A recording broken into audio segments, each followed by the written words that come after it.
So Corey, it's fantastic to connect with you again. And as I was preparing for our interview, I always like to have an opening question to sort of prime the pump, so to speak. And I think, one that's really kind of neat. And I tell you, it's one, as we've talked about before, in this genre, one of the things that plagues it is misunderstandings, miscommunications, and these crazy things called labels. We have these connotations of labels, and we think we're talking about the same thing because we're using the same labels, but often we're not. So my question to you is, what does sexuality mean to Corey? That is a big question. So sexuality to me is both refers both to the biology that we have, but also to the behaviors that we move through life with. So in terms of how are we attracted to certain types of human beings, right? What do we do in the bedroom with ourselves or with others, right? So it encompasses this whole umbrella of things that, can be fun in an ideal world. So is one of the things that we talk about in some of our teachings, we call it an intimacy pie. And one piece of the pie is physical sexual expression. Yes. But we also say that this intimacy pie has many other slices as well. And so if you refer to the word sexuality, often we think, okay, it's one or more people and it's in the bedroom. But I'm wondering if that's maybe more limited than it really should be. Well, it is limited in the sense of, I think number one, we assume sexuality is with two or more people. And like you said, it can be with yourself. Self-pleasuring and your relationship to your body is definitely a sexuality thing. And we forget that a lot of time. But it can be more than that in terms of, for example, I was at a conference some time ago, and there was some activities about having a sexual connection with a tree, for example, and the connection of the energetic movement between you and the tree, right? Having a sexual relationship with the universe. There's a book called, what is it called? It's real. I can't remember the name right now, but it really focuses on a women's sexuality and their spirituality. And it was this sexual, divine, spiritual connection with the universe. Exactly. And I think that it's much more broad. Yeah. And for us, one of the things, and I really love when you said sort of a sexual relationship with a tree. And one of the clarifications that we use, as you've talked about sort of using our nomenclature, there's that non-physical or energetic aspect and the physical aspect. So I think often when we think of use the word sexuality or a sexual relationship, we automatically go to the physical. But for us, the way we articulate it is it's sensual, as in 5 senses energy that can be expressed in the physical in one way, which is a physical sexual experience. But we can have a sensual, 5 senses, a sensual relationship really with life. And I think this is one of the areas that really confines people is we need to take a step back and we go that these physical sexual expression, whatever that looks like, is an expression of the energetic sensuality, which for me is almost, well, not almost, to me it's a way of living in a very present moment, again, in our body, physical expression and connection with everything around us. Absolutely. And I also think there's a new term that's come out recently. It's called a soul sexual. So at times, this is an experience I've been having more as I get more connection to myself and my own energetic being. When I'm attracted to people, I'm getting more and more attracted to their energetic, their spirit, their soul, their energy, right? And a lot of times when I'm attracted to those individuals, it can be a sexual thing, but it's on not only a wanting to engage with being with them on a physical level, but it's also wanting to be engaged with them on an energetic, spiritual level too. So the need or want to be connected to them at these multiple levels. And so what you're saying is absolutely true. And I think when we're talking about being with people, we forget it's not just being connected and being intimate on a physical level. We're being connected to that energetic, that soul level as well. Exactly. And this is what I see people are missing. You can have a very sensual relationship with a person at a very intellectual level. Yes. And so often the physical connection is an expression of all these other pieces. And what I find with people is they've got the right idea, it's just completely backwards. Mm-hmm. The physical begets the energetic. And yes, as we both know, and I know we both practiced for a long time, it's the other way around. Mm-hmm. Yeah, absolutely. And that's really the real essence of what the connection is really happening there. But I think because a lot of people aren't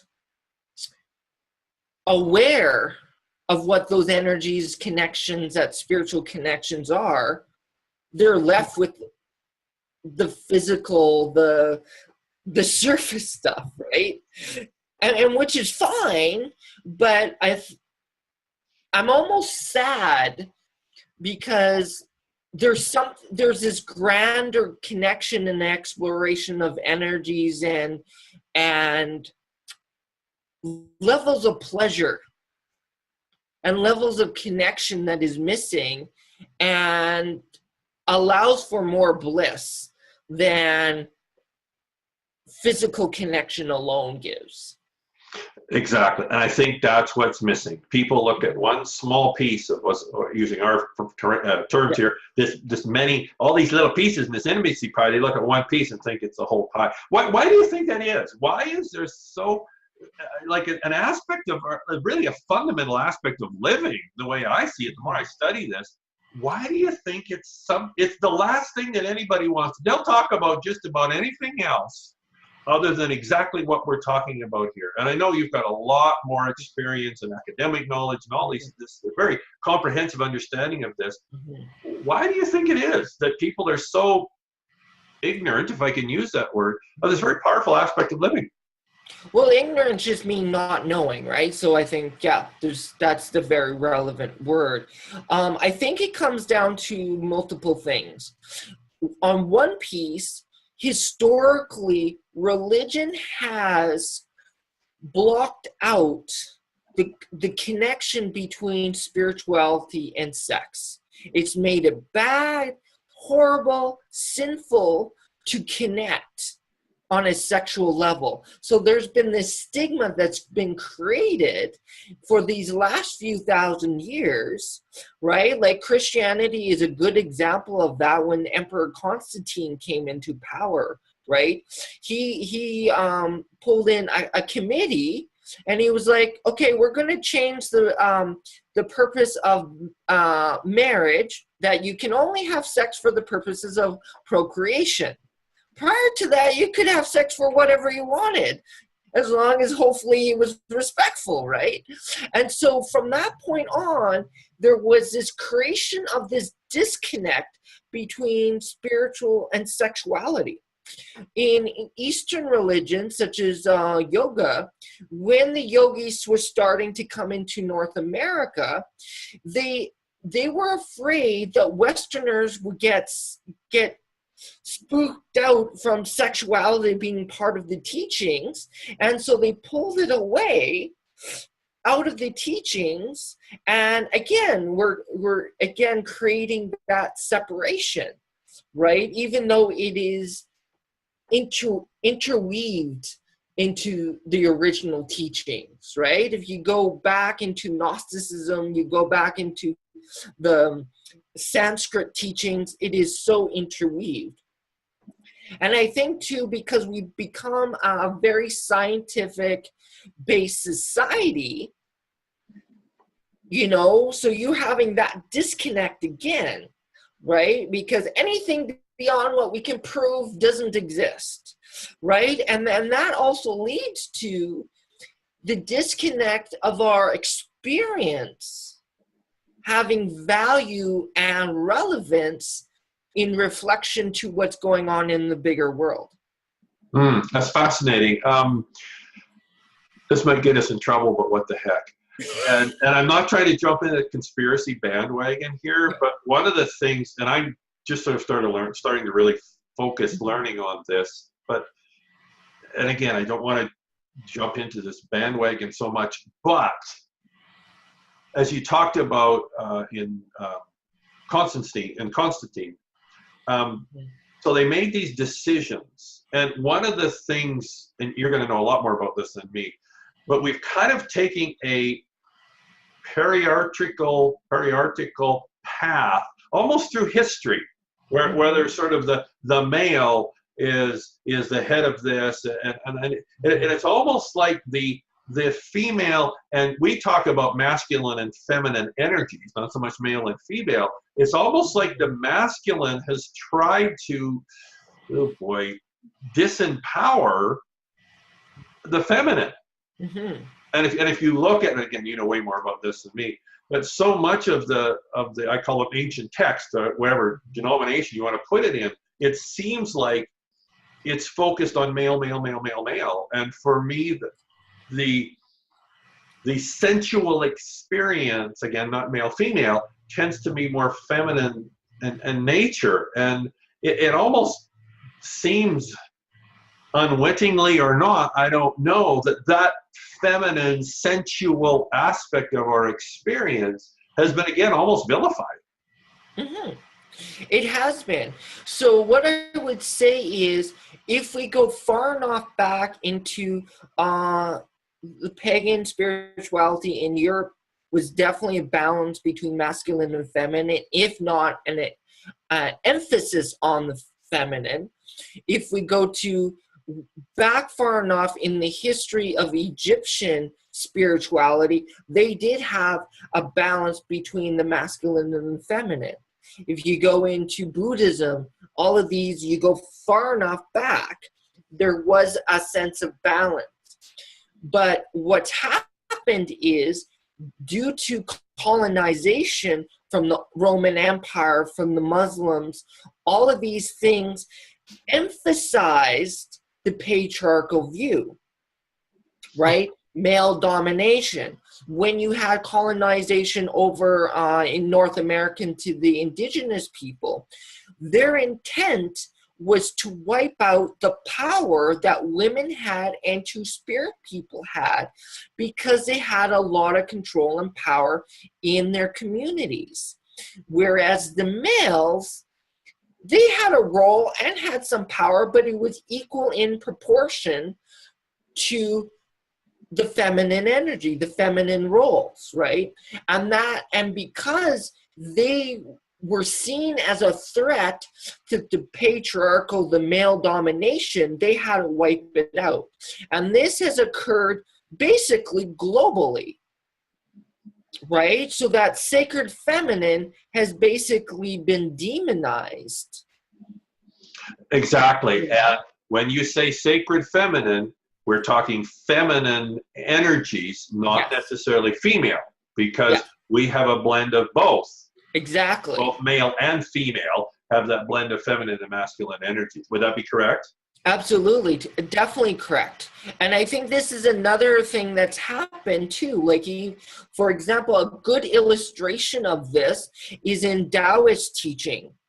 Prior to Confucianism coming to power, they believed in a balance of masculine and feminine, the yin-yang, right? It's a archetypal symbol now, right? Everybody knows what that means. Everyone has a masculine and feminine characteristic, right? And that's what it represents.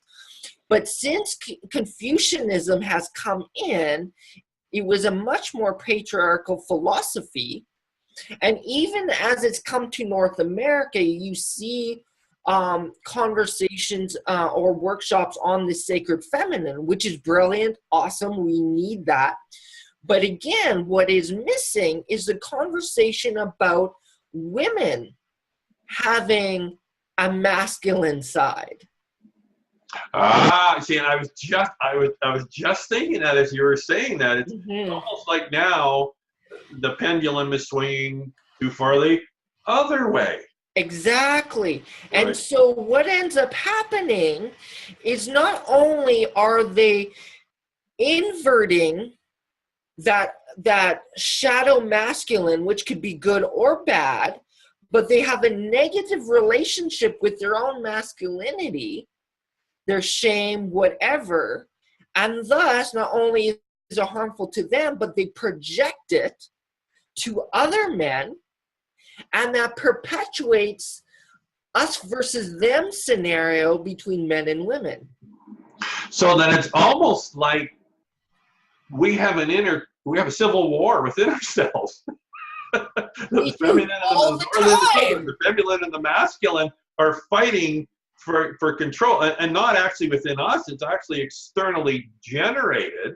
Because I'm thinking if we could just return to our roots, so to speak, these would probably balance out quite nicely if we could remove a lot of the external instigators that have happened. And I really like what you said about that. You talked about women having a negative relationship with their masculinity. Could you talk a little bit more about what you mean by that?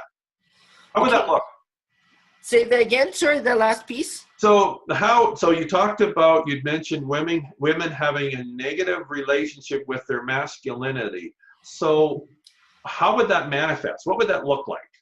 Okay, so that can look like on many different levels. So let's say a female enjoys wearing more masculine clothes, right? So in our stereotypical, being a little tomboy is not that bad, right? However, if you want to be a little bit more butcher, there is a shame and guilt that is projected on you that there's something must be wrong with you. Right? Okay. So, or if, for example, the mythology that women cannot enjoy sex. And so the mythology is that women are supposed to look pretty, sexy, and be available for the man. And not be about them receiving pleasure. So then if they enjoy sex, they enjoy the pleasure, and they're taking power and control in that, they must be a nymphomaniac, which is a psychological stigmatized thing that has been created way back in the 1800s on women. Basically, women had to be put into institutions, right, if they enjoyed sex.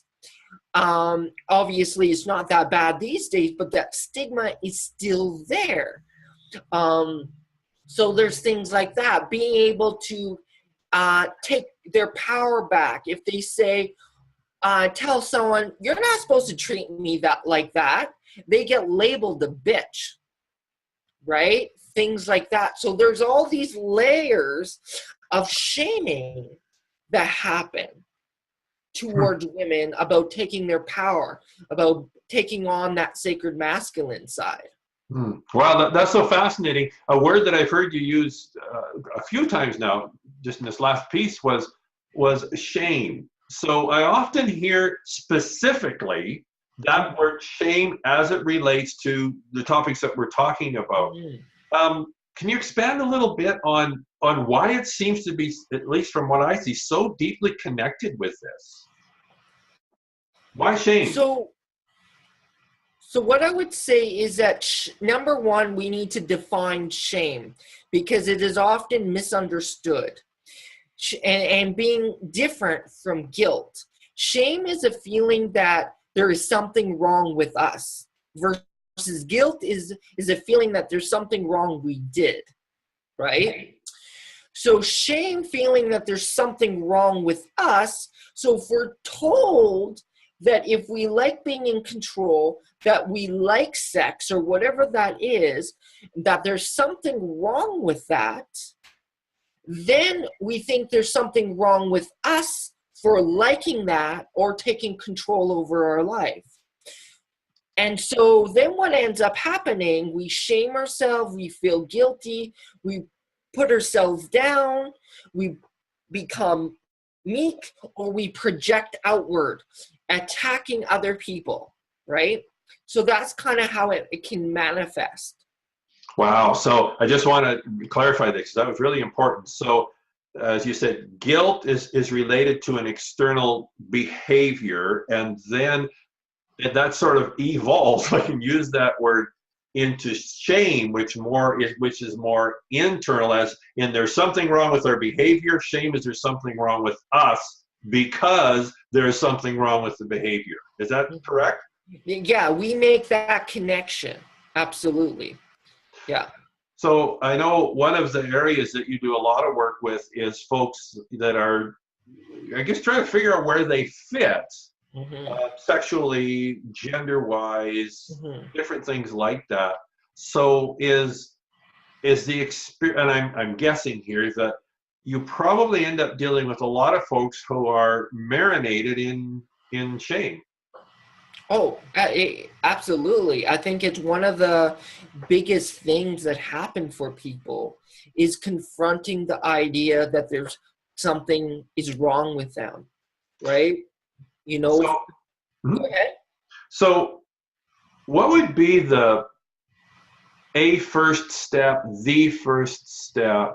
that if somebody is in that spot, so if somebody's in that spot, they come to you and say, Corey, this is where I'm at.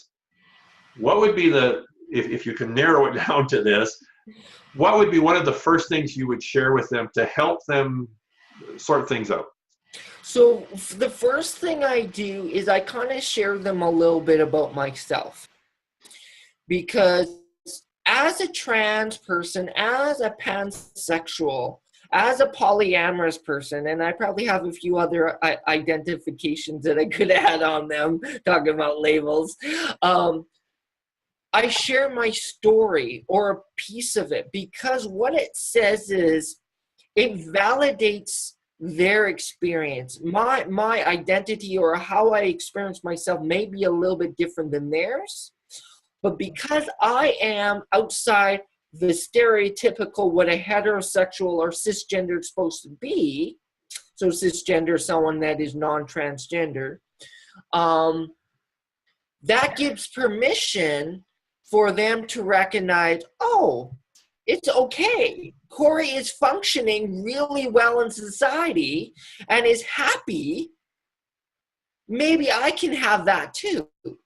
And through that, I express the fact that I am happy being who I am.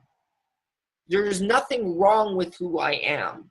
In fact, who I am is a gift to society. So when I reflect that back, it can tell this other person that they are a gift too. Wow. And I would think it also helped them feel that they're not alone. Exactly. And then the next thing I ask is, where do you see yourself on the spectrum of sexual orientation, on the spectrum of gender, on the spectrum of sex, whatever it is? Where do they see themselves? And I ask in an open-ended question in that way, because whereas if we ask it in a closed way, it makes the impression that we're assuming who they can't be, if that makes sense. Oh, sure. That makes perfect sense. So is one of the confusions that they find themselves in, what I'm hearing is it's not so much that I am this, is I don't know really who I am. That's a big part of it. And the big part of it is letting them know that confusion is part of the process. Oh, okay. Okay, tell me more. Confusion. So basically, what is happening is their personal experience of being is different than what is being shown in the mass media. or what stigma and all of that is projecting. So society is saying that we're supposed to be this thing, but their experience is something different. And so it doesn't match that. So they're confused because they're feeling, well, shouldn't I be that? And you have to tell them, no. However your experience is who you're supposed to be, right? Then the next piece is, okay, if I'm not that, then what does my experience say about who I am? So a good example of this is that I knew I wasn't that when I was growing up, but there was no models of what it meant to be transgender when I was growing up, right? There was starting to be conversations about gay and maybe bi, but they're not the same thing as being trans. And so I was like, I know that I don't fit in, that doesn't fit for me, but I don't know where I fit, what that looks like. And it took me until I was in college to meet my first trans people, and then doing a drag show to experience, I like wearing dresses. I like doing some of this stuff, right? And that was my first clue to say, this matches, but I'm not big on makeup to know, okay, that doesn't really match, right? And you kind of need to create this internal Geiger counter, I like to call it, whereas you go, okay, that feels right, that doesn't, or maybe today that works for me, but tomorrow it doesn't, right? And to be able to gauge what that means, right? Yeah, so it's almost like you start from an externally enforced clarity, yes, to confusion, and then an internally discovered clarity. Exactly. That's I think that's so valuable that you shared that, because so often we miss the value. We miss the value of confusion. I must be very valuable there because I spent a lot of time there. We miss the value of confusion, and one way I guess you could define confusion is you've left one identity, which you really need to do, and then you entered into confusion. So then you can actually discover either, yep, this was the one that fits for me, or find another one. And I think oftentimes the proverbial stepping into the unknown is what scares people so much. And I think that's why, and that's where someone like yourself, who not only has got all the academic knowledge and experience, but you live it every day. And I know from our discussions we've had in the past, this is a mission for you and your purpose for you. And that's one of the things I do admire so much about you, is you walk the talk, and you're about as authentic as you can get. And I think that's so valuable for everybody and anybody. It really doesn't matter where they're at, to see somebody that stepped into themselves in every respect of the term, on their own journey, using their own, as you said, I love it, Geiger counter, to decide this, yep, this, no, and kind of discover who you are without all that external enforced bias. And I would think probably along your journey, one of the things that was a fundamental characteristic of it was probably learning how to resolve, heal, and release shame. It's huge, because a huge part of, especially the trans community, but I would also say anyone in the queer, trans, non-binary, two-spirit community experience at least at some level trauma, right?